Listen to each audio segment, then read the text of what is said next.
Race and Ethnicity, or the American Family Through a Racial Lens. Let's start our examination of how race and ethnicity shape American family experiences by looking at U.S. population diversity. Non-Hispanic whites are still the largest racial or ethnic group in the United States at 61.6% of the population, followed by Hispanics or Latinos, Blacks and African Americans, people who identify as Asian, and Native Americans at 1.4% being the smallest group. As of the 2000 census, people were allowed to claim more than one race, but so far only about 2.5% of the U.S. population does so, probably an underrepresentation of the number of people who are actually or identify as multiracial. Finally, according to the last census, 18% of homes in the United States are homes in which a language other than English was spoken, indicating usually that the parents, at least, are foreign-born. If that sounds low, remember, you live in Houston or Harris County, one of the most diverse counties in the United States, where the percentage of homes where a language other than English is spoken is significantly higher than 18%. As a diverse country, we are becoming significantly more diverse each year.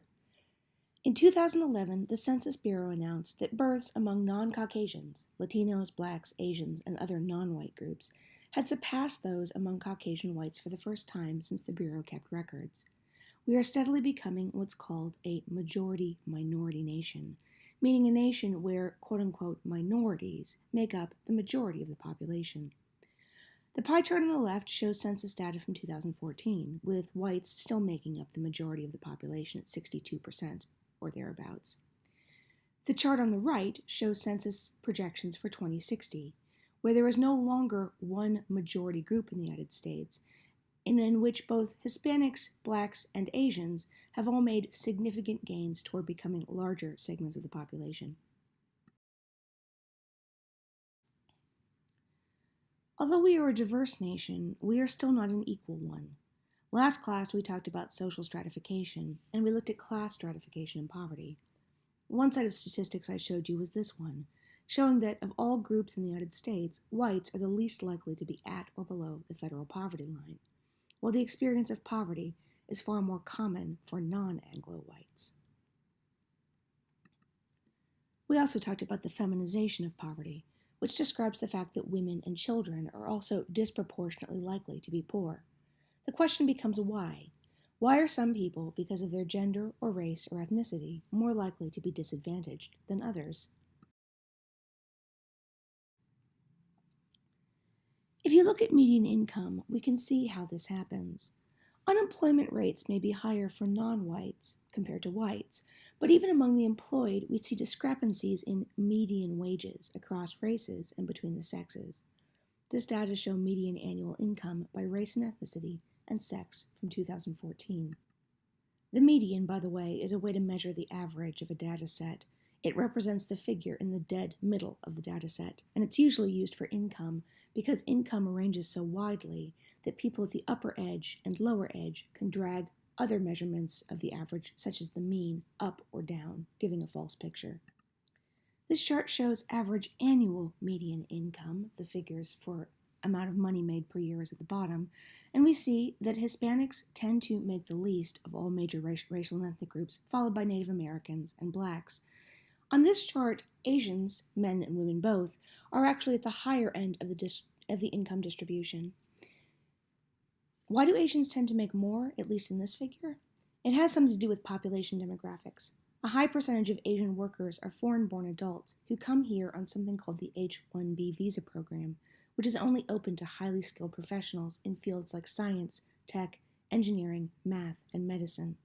That tends to drag the median income for Asians as a whole group up, even though Asians as a population also have slightly higher poverty rates on average than do whites.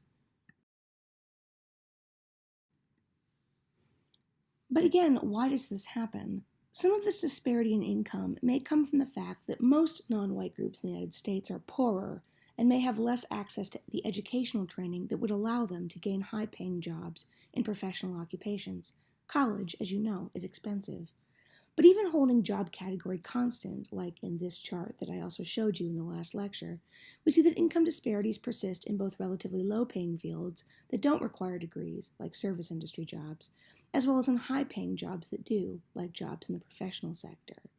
Even holding this into account and breaking down workers by sector, we see that women make less than men, and whites generally make more than non-whites. So, as with the wage gap affecting women, we still see evidence that discrimination is playing some role. Of course, outright discrimination in hiring or accommodations is illegal, thanks to the civil rights gains of the 1950s, 1960s, and later. We talked about the Civil Rights Act of 1964 during the last lecture. However, despite it being illegal, it does still happen. De jure discrimination or segregation that is enforced by written laws, is illegal. But what we call de facto discrimination, which is discrimination or segregation that exists in reality but is not legally enforced, does still exist. The terms de jure and de facto come from the Latin, de jure meaning in law, and de facto meaning in fact.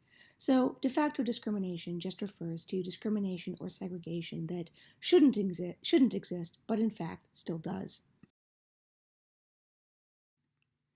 How prevalent is discrimination? Simply asking people whether they've experienced it is one way to measure this.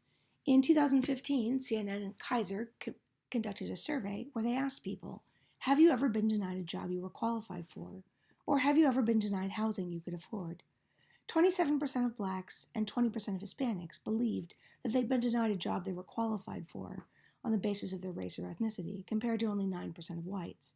For housing, it was 19% of blacks and 13% of Hispanics, compared to 3% of whites. Some data on discrimination also come to us from experimental studies. University of Wisconsin doctoral candidate Diva Pager was interested in determining what role race and the presence or absence of a criminal record played in someone's chance of getting hired. We know people with criminal records are less likely to be hired, but how much so? And did having a record hurt black ex-felons more than white ex-felons, or was the outcome the same? In order to study this, Pager designed an experimental condition wherein she recruited 4 male college students, 2 black and 2 white, and sent them to apply for entry-level jobs in Milwaukee, Wisconsin. The students wore similar clothing, had similar heights, weights, and appearances, and they were given resumes that were identical except for one thing. The ex-con was supposed to have spent 18 months in prison on a nonviolent drug offense.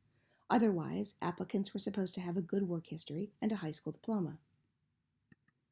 To make sure everything was properly randomized, all 4 students took turns, randomly being assigned to being the ex-felon or the applicant with a clean record.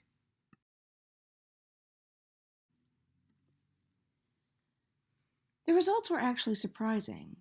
What was expected was that they showed that both race and the presence of a record did play a factor. Ex-cons were less likely to be hired than people with clean records, and unfortunately, black applicants were still less likely to get hired or get callbacks or offers for second interviews than whites. Which was surprising is that 17% of whites with a criminal record got callbacks, compared to 14% of blacks with clean records, meaning employers were still slightly more likely, in this study at least, to hire a white felon than they were a black applicant with no criminal past. This study got a lot of attention precisely because it showed how powerful a barrier racial discrimination in hiring still can be. And unfortunately, the results of this study aren't a fluke. An updated version looked at low-wage workers applying for jobs in New York City in 2009. It used the same matched pairs methodology, taking 10 men, all given identical resumes, having similar heights, dress, and appearances. All were actually college grads from New York City colleges, so very well spoken. The men spent a week being coached in interview skills, and then were sent to apply for entry-level jobs. 31% of whites received callbacks for second interviews or job offers on the spot, compared to 25% of Latinos and only 15% of blacks. A similar study, conducted by researchers Bertrand and Mullanthian in 2002, looked at the impact of race on hiring for professional jobs instead of entry-level jobs. For a professional job, you usually don't walk in off the street and ask if the employer is hiring, like you might if you were getting a job at, say, McDonald's. Instead, you send a resume and a cover letter to a call for applications posted on a job site like Monster. Researchers sent 5,000 resumes to employers in Chicago and Boston and varied the resumes only by the name of the applicant. In order to do this, they looked at census records for the most common names given to white babies born in the appropriate time period, about 20 years before, and the most common names via the census given to black babies born at the same time.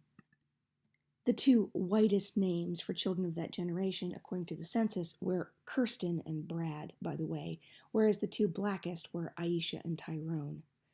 Everything else about the applicant resume, including the applicant's last name, was the same. Again, researchers found a difference. Whereas Kirsten would only have needed to send out about 10 resumes to receive a callback, Aisha needed an average of 15, which shows that this kind of discrimination, even at the first stage of hiring, happens at the professional level too.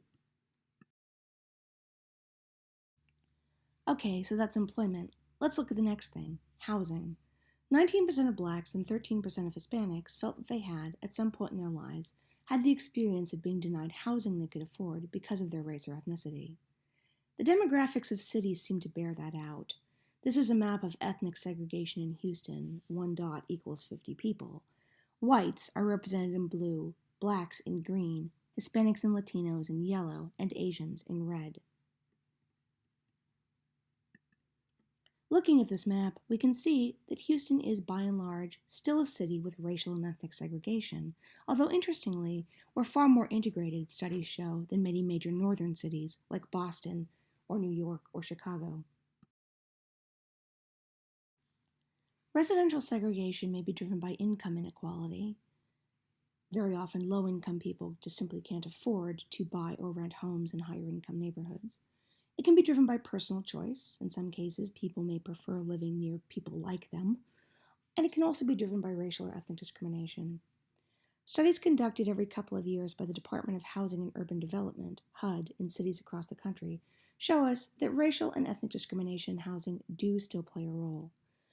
Non-white home seekers and renters still tend to be heavily steered by realtors and rental agents to housing in mostly minority neighborhoods, the data shows, whereas whites are shown a wider variety of houses and apartments. Why does residential segregation matter? Why does it matter where people live? It has a big impact on the quality of education.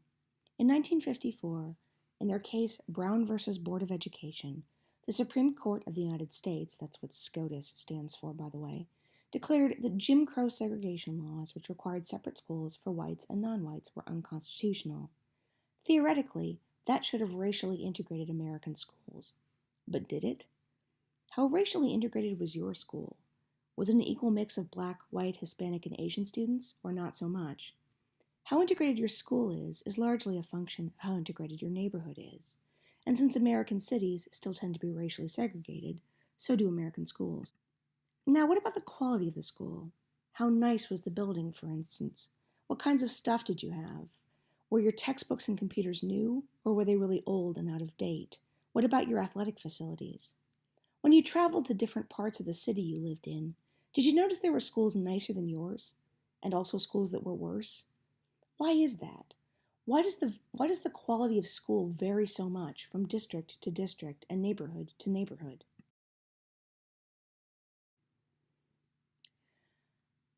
This is why.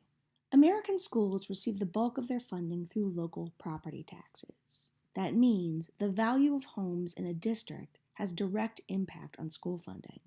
So districts or neighborhoods that have expensive homes raise more property taxes, and the schools get more funding. In neighborhoods or districts where the homes are of lower value, the schools get less funding because property taxes that are collected are much lower. This has a really big impact across schools.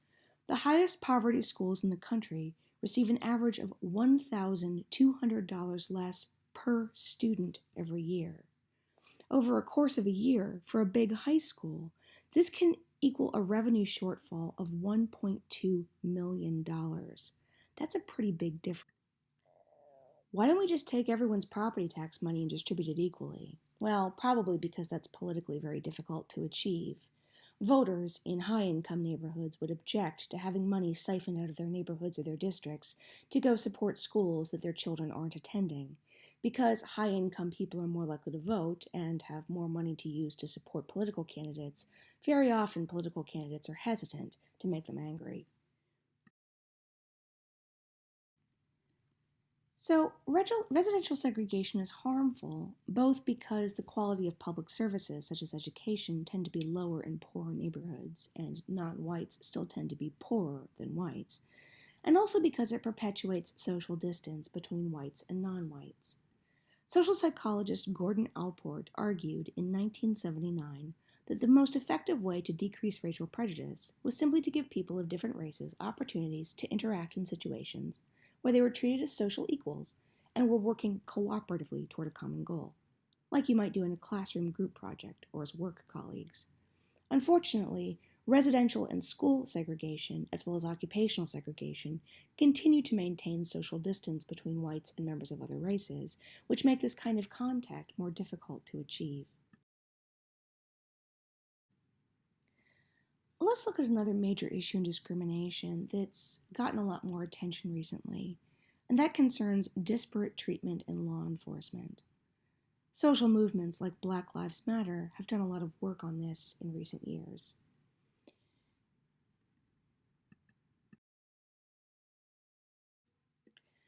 Racial and ethnic minorities make up about 37% of the U.S. population, but are 65% of state and federal prison inmates. A black man is 6 times more likely to be imprisoned than a white one, and 2.5 times more likely than a Hispanic male, who also experience higher rates of incarceration than do whites.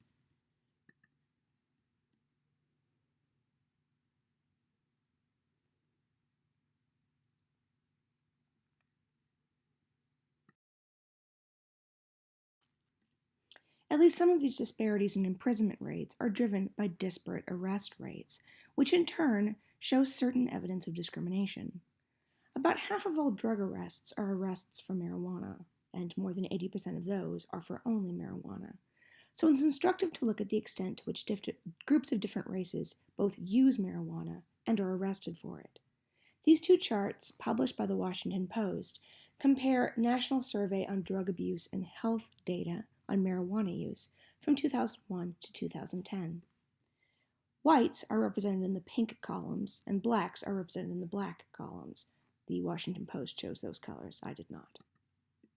The chart on the left shows use rates, the percent of subjects who have used marijuana within the past 12 months. We can see that for most years, blacks are slightly more likely to use marijuana than whites are, but only slightly. Whites, in turn, are actually more likely to binge drink or abuse alcohol, interestingly enough. However, if you look at the chart on the right, we see that arrest rates for marijuana possession by race are incredibly different.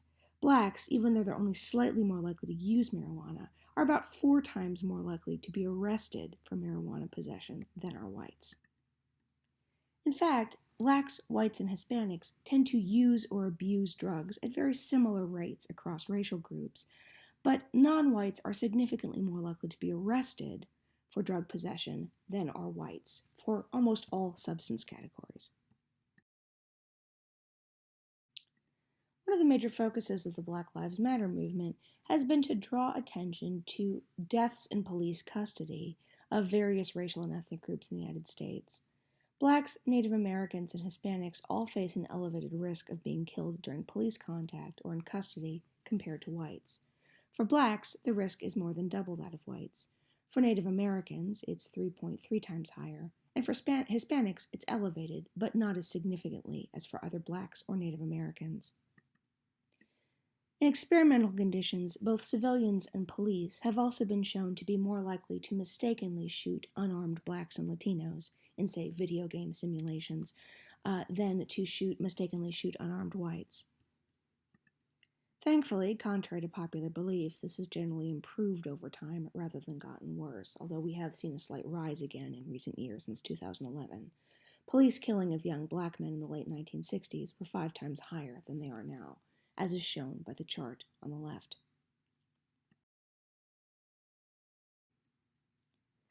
Once arrested and convicted, black defendants tend to do more prison time than white defendants.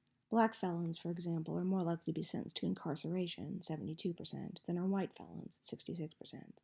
Once sentenced, they also do more time, white felons doing an average of 37 months, blacks doing an average of 42 months, according to the Bureau of Justice Statistics study in 2006. Having a criminal record, even for a nonviolent offense, makes getting jobs, housing, and even certain types of student aid more difficult. So once a felon is released from criminal supervision, his or her life chances are significantly diminished. Unfortunately, this disparity in criminal justice starts quite young. Non-white children are more likely to be suspended or expelled from school, for example.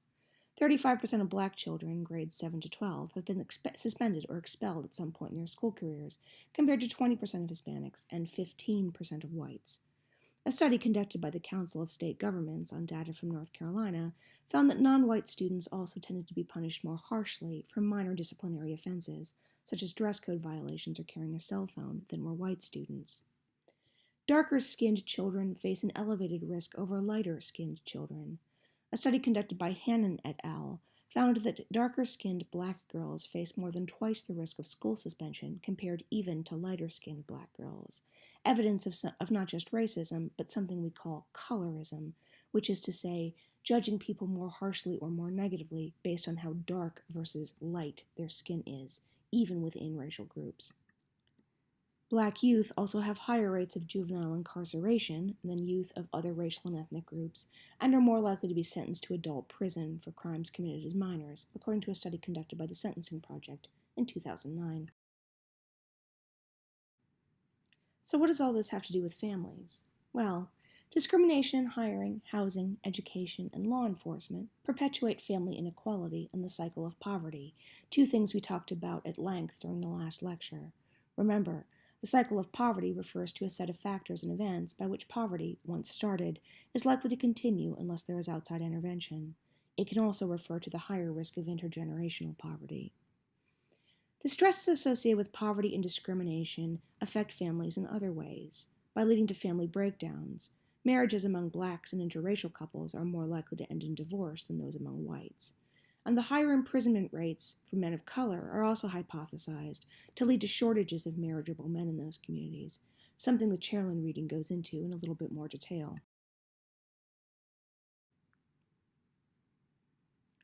The continued presence of racial inequality also means that minority parents have to prepare their children to deal with a different world, and one that is often significantly more dangerous. Following a series of high-profile police shootings of unarmed blacks, a number of black journalists, authors, and academics came forward about something they called the Black Male Code, a series of instructions parents of minority children, especially sons, must teach in order to keep their children safe. These largely involve questions of how to act around law enforcement and other authorities. Jesse Washington, a journalist for ESPN, writes of the lessons he learned growing up and those he teaches his own children. Always pay close attention to your surroundings, son, especially if you are in an affluent neighborhood where black folks are few. Understand that even though you are not a criminal, some people might assume you are, especially if you are wearing certain clothes. And never argue with the police, but protect your dignity and take pride in humility. When confronted by someone with a badge or a gun, do not flee, fight, or put your hands anywhere other than up. Please don't assume, son, that all white people view you as a threat. America is better than that. Suspicion and bitterness can imprison you, but as a black male, you must go above and beyond to show strangers what kind of person you really are. By the way, the photo is not of Jesse Washington, it's of John Crawford III, a man who was shot in a Walmart on August 15 of 2014 after police saw him carrying a BB gun toy he'd picked off one of the shelves in the toy section. Parents have to teach their kids about other kinds of day-to-day discrimination, too. The image on the left is a cartoon that the artist depicted shopping while black. Pachter, in 2010, found that 88% of minority children, ages 9 to 18, surveyed had experienced at least one incidence of racism. They also found significant correlation between reported experiences of racism and depression. So, this is something children need to be prepared for. Parental teaching about discrimination and racial barriers correlated with higher grades and a greater sense of self efficacy among children across a number of studies. However, overemphasizing racial barriers may have a negative impact, undermining a child's self efficacy and promoting mistrust toward majority groups. For minority parents, this can be a very difficult line to walk.